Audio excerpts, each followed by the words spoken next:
virada de chave agora, né? Campeonato Paulista.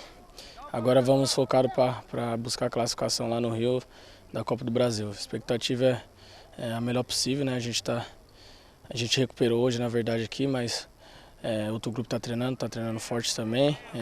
A gente espera fazer uma grande partida e buscar o objetivo principal, que é sair de lá com a classificação.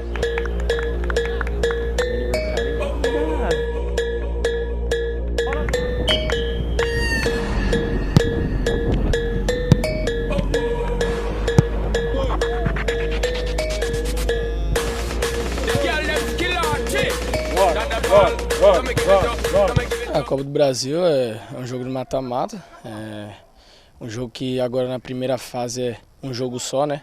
Nós temos a vantagem do resultado igual, que é o empate, mas a gente vai lá para fazer um grande jogo e tentar sair com a vitória, que é o que a gente busca lá no Rio. Saiu! Joga!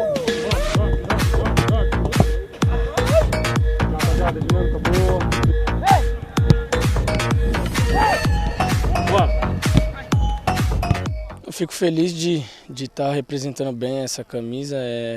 Espero dar muitas alegrias para a nação bugrina e fico feliz com o meu início aqui, fazendo gols. Espero ajudar mais minha equipe com gols, assistência e é só o começo.